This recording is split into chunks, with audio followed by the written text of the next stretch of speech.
Hello students.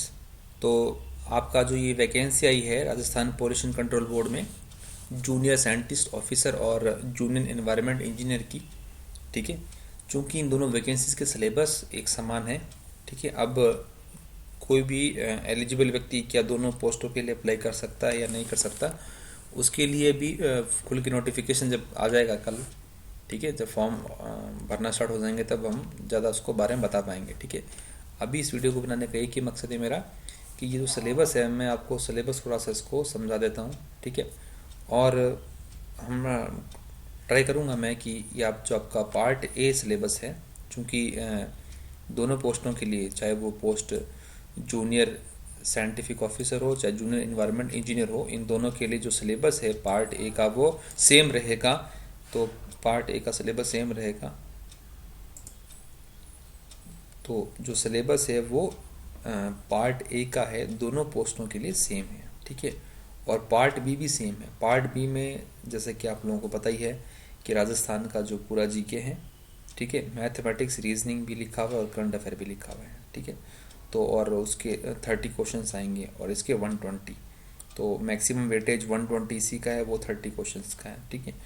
तो आप लोगों ने और भी वैकेंसीज के लिए प्रिपरेशन की है, तो आप राजस्थान जीके से आप अवेयर हो। उसके अलावा आप जो अदर पार्ट है तो उसके लिए भी आप अवेयर हो, ठीक है। अब चूंकि देखिए ये वैकेंसीज में 120 और 30, और जो एक क्वेश्चन है वो 3 नंबर का होगा, ठीक है। अब एक चीज़ आती है कि भाई क्या अदर स्टेट वाले भी अप्लाई करेंगे। देखो इसमें से कुछ लिखा नहीं है कि वो अप्लाई नहीं कर सकें, वो भी अप्लाई करेंगे करेंगे।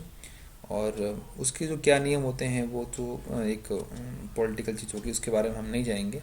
तो अभी जो मेरा मेन मोटो है यहाँ पे आपको एक सिलेबस के बारे में समझाना, बस इतना ही, ठीक है। और फिर अगर आप लोगों का पॉजिटिव रेस्पॉन्स रहा, ठीक है, तो मैं इस सिलेबस को मैं कवर करवा दूंगा, ठीक है। और जहाँ तक मेरी कैलकुलेशन है, I think approx 1 month sufficient है इस सिलेबस को पूरा करवाने के लिए। पर अप्रोक्स 1.5 मंथ या 2 मंथ के अंदर कवर हो जाएगा सिलेबस, ठीक है। तो देखिए सिलेबस के पॉइंट्स को आप समझ लीजिए, मैं आपको बता देता हूँ। पहला देखिए, पहला टॉपिक है अपना इन्वायरमेंट जनरल नॉलेज। देखिए नाम ही देखिए इन्वायरमेंट जनरल नॉलेज, यानी कि इसमें आपको इन्वायरमेंट का जनरल नॉलेज के बारे में पता होना चाहिए, ठीक है। अब देखो सिंस मैं आपको सिलेबस समझा रहा हूँ that means I have knowledge, ठीक है। मेरे पास इस सिलेबस से संबंधित मेरे पास कुछ नॉलेज है जो मैं आप लोगों के साथ शेयर करना चाहूँगा, ठीक है ना। तो आप लोग इसको आराम से ध्यान से सुनिएगा। देखिए इन्वायरमेंट जनरल नॉलेज की बात हो रही है, ठीक है। अब देखिए इसमें क्या बोल रहा है, this section will contain questions on national international events, ठीक है, ठीक है, रिलेटेड टू इन्वायरमेंट। अब देखिए ये जो सिलेबस हम जो बात कह रहे हैं ना वो ये बोल रहा है कि जो जनरल इन्वायरमेंट जो नॉलेज है, इसका जनरल नॉलेज की बात बोल रहा है। इसमें क्या बोल रहा है, इस सेक्शन में क्वेश्चन आएंगे, ठीक है ना, नेशनल और इंटरनेशनल इवेंट्स के जो इन्वायरमेंट से संबंधित हैं। फॉर एग्जांपल जैसे कि आपने कई दिन न्यूज़ में सुना होगा कि पेरिस में जो क्लाइमेट मीट होती है वो, ठीक है ना, उसका आपने नाम सुना होगा ना। जैसे यूएसए ने पेरिस क्लाइमेट मीट से विड्रॉ कर लिया था ट्रम्प के समय में, ठीक है। अब नए जो आए हैं, और पेरिस क्लाइमेट मीट के क्या है, हमें कार्बन के एमिशन को कम करना, टारगेट क्या है कि जो वर्ल्ड का जो टेम्परेचर है 1.5 डिग्री से 2 डिग्री तक ही बढ़ना चाहिए। इतने डिग्री हम इसको कम कर सकें आने वाले समय में, कार्बन इमिशन को रोक सकें, ठीक है ना। तो कार्बन बजट बना सकें, ठीक है ना। जैसे कि इस फील्ड में क्या क्या काम किए जा रहे हैं, तो उससे क्वेश्चन संबंधित, ठीक है ना। चाहे वो बहुत सारे एक्ट हो गए इन्वायरमेंट के, काफ़ी जो भी एक्ट आपको न्यूज़ में सुनने को मिलेंगे जो इस चीज़ को पर्टिकुलरली इसके बारे में, जैसे कि बासल नॉर्म्स होता है, जो भी अपने जो होता है ना समुद्र में जो वेस्ट होता है उसको रोकने के लिए उसकी जो मीटिंग बासल्स में होती है, सारे मैक्सिमम की जो मीटिंग जो हमारे बाल्कन कंट्रीज़ हैं, मतलब जैसे कि ये अपना आप कह सकते हैं कि भाई नॉर्वे, स्वीडन, डेनमार्क की जो कंट्री हैं इनके आसपास इन इन चीज़ों में इनके हेडक्वार्टर्स हैं, किसका हेडक्वार्टर कहाँ है, ठीक है ना। तो ये सारी चीज़ें जो हैं, ठीक है ना, इसके बारे में इसने बात बोली, नेशनल और इंटरनेशनल इवेंट्स की, ठीक है ना, जो इन्वायरमेंट से संबंधित होते हैं हमारे, ठीक है। तो इसमें आपको थोड़ा सा करंट का भी नॉलेज लेना पड़ेगा कि कौन सी मीटिंग कहाँ हुई है, ठीक है। And common understanding of environment process, NGT और पोल्यूशन इंडीज, ठीक है ना।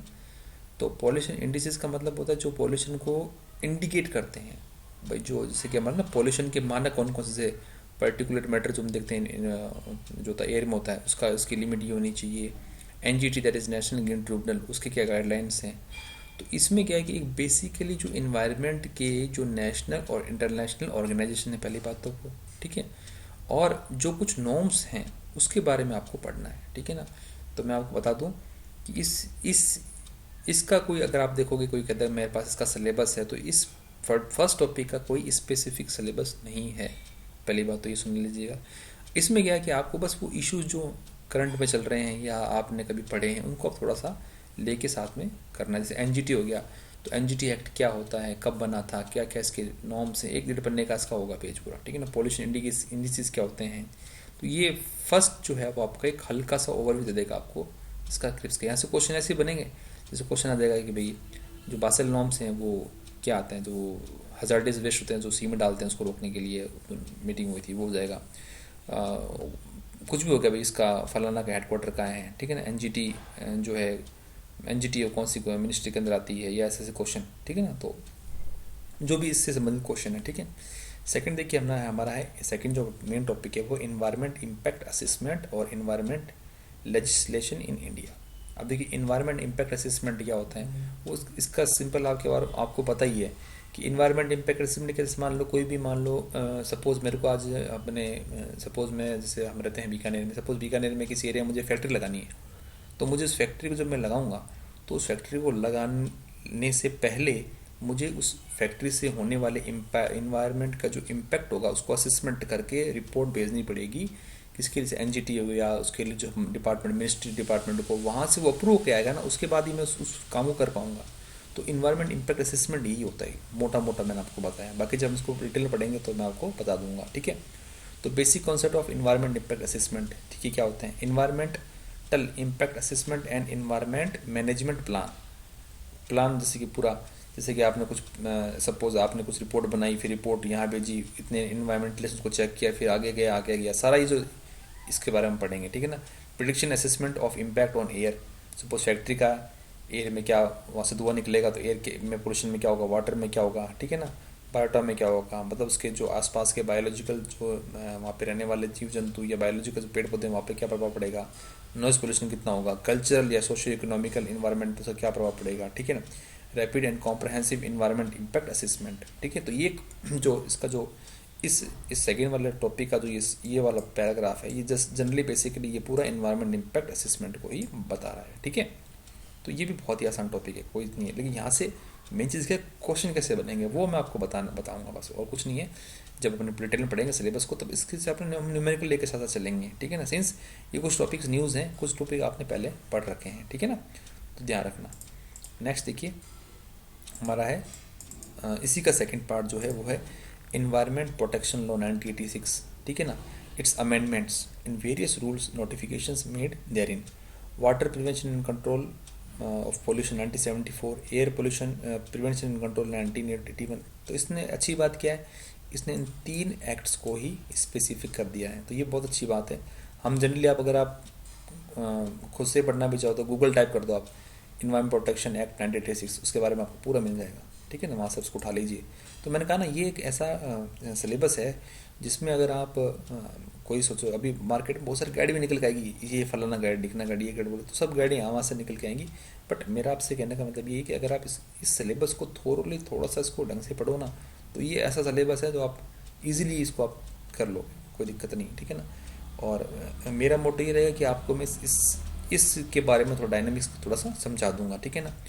तो वही मैंने आपको पहले बोला, it's depend upon your response. अगर आपका रेस्पॉन्स ज़्यादा रहता है तो फिर मैं इसमें और मेहनत से काम करके आपको सिलेबस करवा दूंगा, कोई दिक्कत नहीं है, ठीक है ना। तो ये सेकंड वाला पोर्शन भी हमारा इजीली हो जाएगा, कोई दिक्कत नहीं है।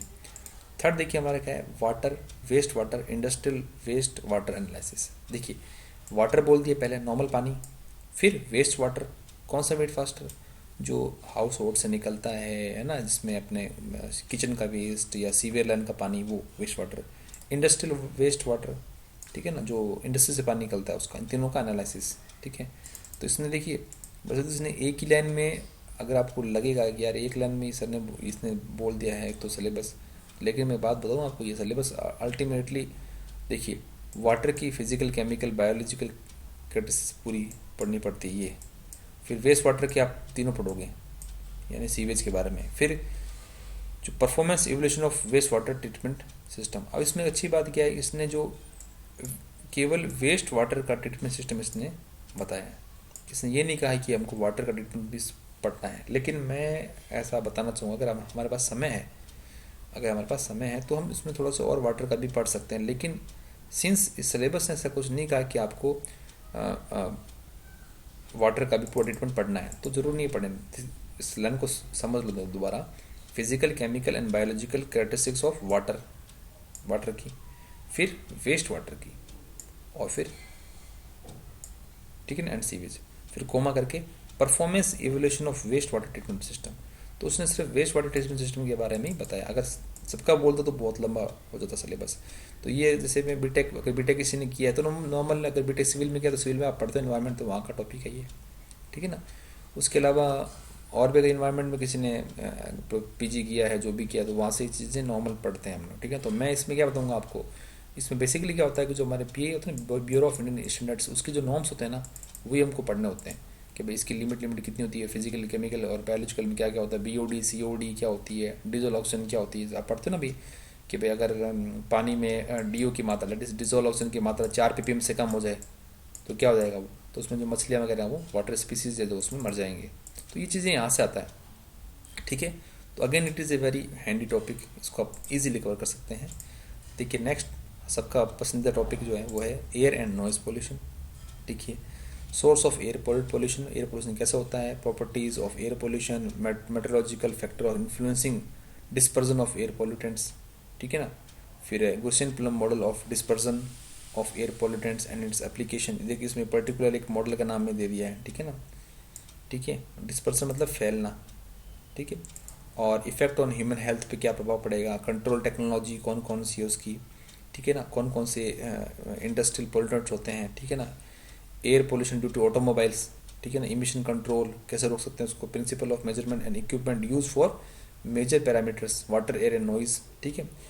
बेसिस ऑफ नॉइज पोल्यूशन क्या हो सकते हैं, एयर क्वालिटी इंडेक्स है ना, एम्बियंट एयर क्वालिटी स्टैंडर्ड्स, ठीक है। और measurement and management of noise and effective on human effects on human beings. देखिए इसमें एयर और नॉइज पोल्यूशन के बारे में पूरा पढ़ना पड़ेगा अपन को, ठीक है ना। और हम एक काम करेंगे, हम सिलेबस टू सिलेबस पढ़ेंगे, बस हमें और क्या करना है, ठीक है। बहुत अच्छा टॉपिक है, ठीक है। हालांकि क्या देखिए सिलेबस इसलिए मुझे अच्छा लग रहा है क्योंकि इसमें क्या है कि एक तो ऐसी चीज़ें जो हम ज़रूरी नहीं, इन्वायरमेंट को हम जब ढंग से पढ़ते हैं तो हम काफ़ी चीज़ें सीख के जाएंगे यहाँ से। और ये जो अपना देखो अभी तक पहले से इन्वायरमेंट को पढ़ो, फिर असेसमेंट को पढ़ो, फिर कोड्स पढ़ो, फिर वाटर पढ़ो, फिर एयर एंड नॉइज पढ़ो, लास्ट में बोल रहा है कि municipal solid waste and biomedical e waste आजकल देखो ये बहुत चर्चा में चल रहा है आजकल।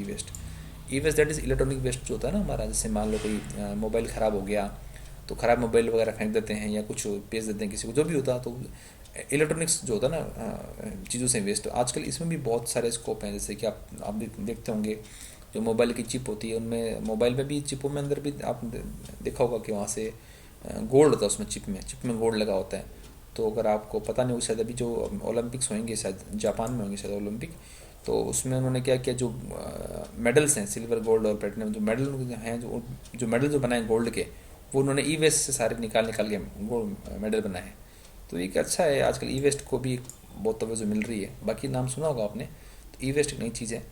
Plastic waste and hazardous solid waste, तो इनके बारे में क्या करना है, problem associate with solid waste, क्या दिक्कत होगी, municipal, biomedical, hazardous, e waste, plastic. E waste से बहुत प्रॉब्लम होती है। अगर मान लो अगर आपने क्या बोलते हैं, जैसे कि अगर आप बात करो सिंपल सी, तो जैसे कि ये अपना मान लो लैपटॉप भी हो गया, ये मोबाइल भी हो गया, कि इनके अंदर जो मटेरियल है वहाँ भी कई हजार्डियस होते हैं मटेरियल से, बहुत सारे जैसे हम कह सकते हैं कि ऐसे केमिकल्स जो बहुत ज़्यादा इफेक्ट करते हैं, ठीक है ना।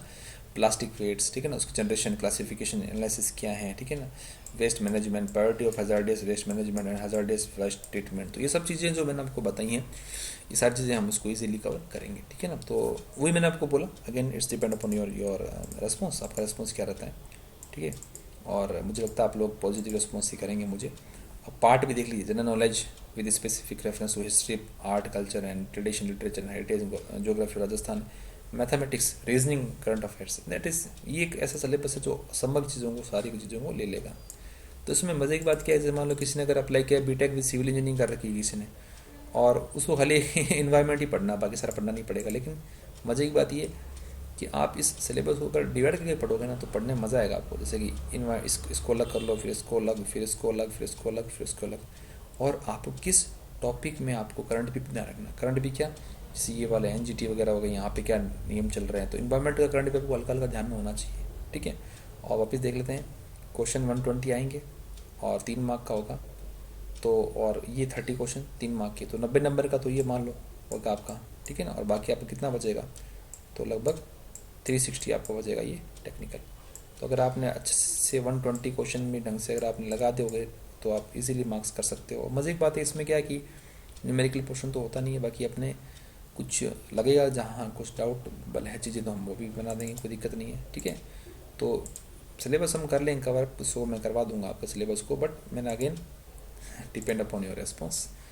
तो और हमारे इस जो चैनल है टर्निंग पॉइंट टेक्निकल क्लासेस में, इसमें आज मैं फर्स्ट टाइम आई थिंक इतने वीडियोस हमने बना रखे हैं, 100 से ऊपर वीडियो हमारे, लेकिन कभी मैंने ऐसे नहीं कहा कि please do like share and subscribe our channel, but first time मैं कह रहा हूँ कि आप हमारे चैनल को सब्सक्राइब कीजिए और काफ़ी चीज़ें आपको जानने को मिलेंगी। ठीक है ना, और ये जो वैकेंसीज हैं, और भी कोई वैकेंसी अच्छी आती है जिसमें हमें लगेगा हाँ इस चीज़ हम करवा सकते हैं इजीली, तो हम करवा देंगे, कोई दिक्कत नहीं है इसके लिए। ठीक है, तो थैंक यू वेरी मच, और आप लोग इसमें अपने फ्रेंड्स के साथ शेयर कीजिएगा।